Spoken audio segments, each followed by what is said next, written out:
Assalamualaikum warahmatullahi wabarakatuh. Selamat datang kembali di channel Ars TV. Tentunya masih bersama saya Junod dan teman saya Aris.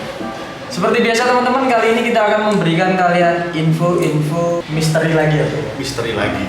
Banyak banget info-info yang akan kita bagikan kepada kalian. Tentunya dalam negeri juga ada, dan ini mungkin kebanyakan ya di luar negeri gitu coy. Oke, nggak usah lama-lama, langsung aja kita menuju videonya.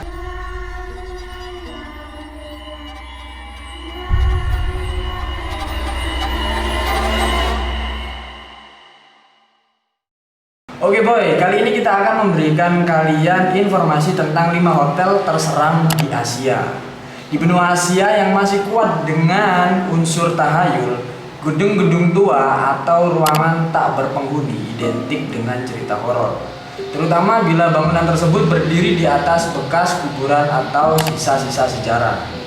Tak terkecuali gedung-gedung hotel yang seakan punya cerita seram masing-masing di berbagai kota di Asia. Kita pasti sering mendengar cerita misteri yang berlatar belakang hotel atau penginapan. Ketukan misterius di pintu atau lemari, suara orang menangis, penampakan, atau sesederhana perasaan diawasi oleh sesuatu. Pokoknya semua skenario yang mungkin kamu lihat di film horor. Kalau belum mengalami sendiri, kita mungkin bersikap percaya, tak percaya. Tapi mungkin ada baiknya kamu mengetahui dulu reputasi sebuah hotel atau penginapan sebelum memutuskan untuk menginap di sana, bro. Oke, langsung aja kita menuju ke hotel yang pertama, bro. Let's go.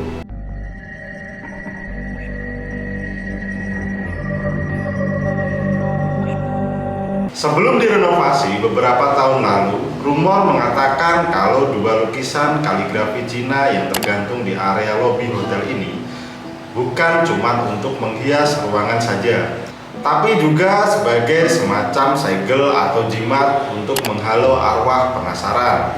Hotel ini dirumorkan berdiri di atas bekas penjara zaman Perang Dunia II, dan kabarnya para penghuni lama masih menghantui gedung ini. Suara misterius atau toilet yang berbunyi sendiri hanya contoh kecil dari cerita-cerita yang dialami oleh para tamu. Konon katanya, periksa lukisan yang tergantung di kamarmu. Kalau tidak ada semacam jimat, kamu boleh bernapas lega karena artinya kamar kamu aman. Tapi kalau kamu menemukan sebuah jimat yang bergantung, kamu mungkin harus mempertimbangkan untuk pindah kamar atau hotel. Jadi memang ada syarat-syarat atau hal-hal ganjil yang kalau kita temukan itu memang harusnya kita pindah kamar atau hotel. Iya, bener banget.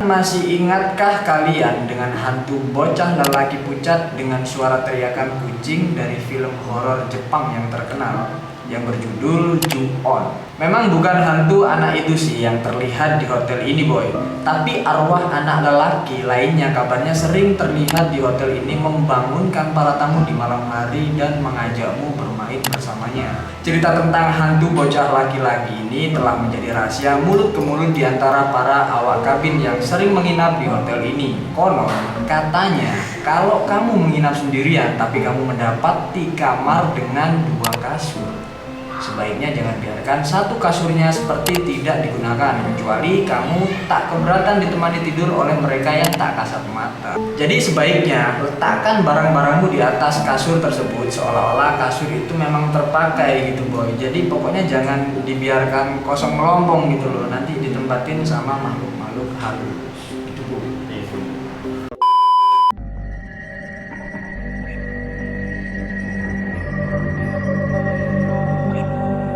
Tercatat sebagai hotel terbesar keempat di dunia yang menampung 6.118 kamar, taman bermain, indoor dan outdoor, pusat pembelanjaan, dan bahkan hutan tropis di gerbang utamanya.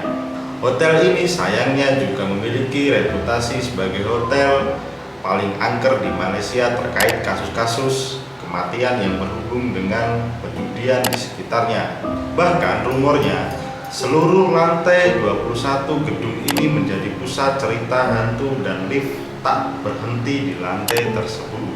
Konon katanya, ketuk pintu dulu sebelum kamu masuk ke kamar untuk pertama kalinya sebagai pengumuman bahwa kamu datang. Terkadang para arwah bahkan tak menyadari kalau mereka sebetulnya sudah meninggal dan akan marah bila orang asing atau tamu masuk ke wilayah mereka tanpa memberi salam atau tanda sebelumnya. Oke Boy, menurut lu gimana ini dengan lu tinggal di sebuah hotel seperti ini? Kira-kira lu perasaan lu gimana gitu kan? Yang jelas perasaan gue pertama pasti takut gitu Pak.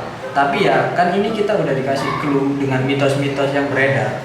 Bahwasanya kalau kita berkunjung ke hotel ini, setidaknya kita tuh mengetuk pintu gitu gak sih?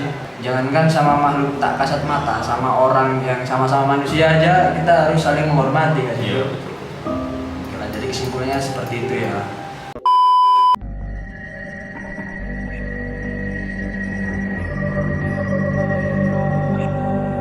Dikenal sebagai hotel tertinggi di Asia Tenggara dengan 88 lantai, Bayoke memiliki reputasi khusus di halaman review TripAdvisor dari para tamu yang menceritakan pengalaman seram yang mereka alami saat menginap di hotel ini, seperti suara langkah kaki, kartu kunci yang pindah secara misterius, atau suhu ruangan yang tiba-tiba dingin. Cerita hantu di hotel ini bermula dari urban legend tentang 3 orang pekerja yang mengalami kecelakaan tragis ketika gondola yang mereka naiki kabelnya putus dan melempar mereka dari ketinggian 67 lantai. Berarti ini hotel salah satu bekas kecelakaan itu. Bener banget gitu Pak. Aku takut banget jatuh dari 67 lantai. Nah, bayangkan. tinggi banget kan pastinya. Tinggi banget. Sekali dia jatuh itu gak hanya meninggal Pak. Iya gak sih, badannya udah hancur gitu mungkin karena itu tinggi banget lantai 67. Dan konon katanya kalau kamu melihat kitab suci terbuka di kamarmu, sebaiknya dibiarkan saja dan jangan ditutup Boy. Karena konon kitab suci tersebut memang sengaja dibuka sebagai perlindungan dari ulah iseng makhluk halus tersebut.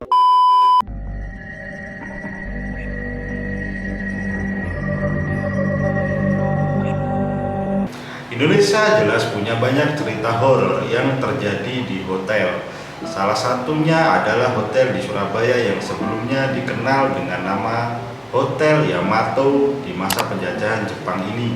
Hotel bersejarah ini adalah saksi mata bisu kejadian historis yang mengantarkan Indonesia meraih kemerdekaan dan perang penudara yang menyertainya. Pecinta sejarah dan arsitektur lampau pasti akan suka menginap di hotel ini. Tapi kalau kamu termasuk penakut, jangan kaget bila kamu mendengar tentang penampakan misterius yang seperti noni Belanda hingga suara tangisan di malam hari. Pantesan hantu-hantu yang beredar di sana tuh hantu-hantu opening kan noni Belanda ya. Noni Belanda. Tapi dilihat dari bangunannya juga ini khas banget Belanda bro. Khas banget bangunan Belanda bener banget. Tapi kapan-kapan kita bisa lah kita eksplor di hotel ini ya, kita nginap.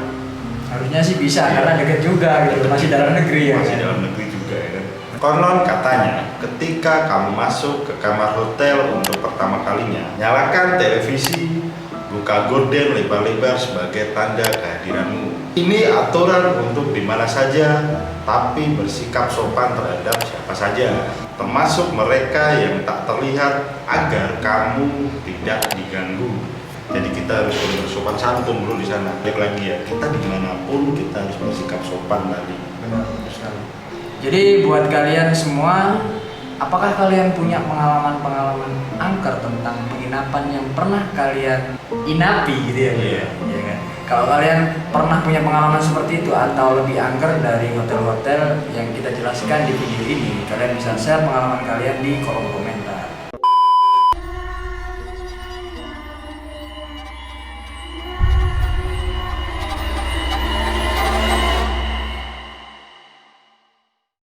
Oke Boy, mungkin sekian dulu cerita-cerita horor yang bisa kita sampaikan kepada kalian. Semoga bisa menambah wawasan kalian tentunya. Dan terima kasih buat kalian semua yang selalu menonton video kita dari awal sampai akhir. Jangan lupa untuk klik like, komen, dan subscribe. Dan share ke teman-teman kalian biar kita semakin semangat bikin konten-konten kayak gini ya guys. Siap. Oke, akhir kata kita mohon maaf jika ada salah-salah kata. Saya pamit, saya Junot dan teman saya Aris. Oke John.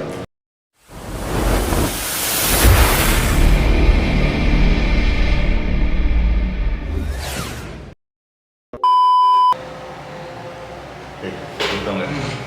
Tempat yang paling angker menurut gua, Apa tuh? rumah mantan. Waduh.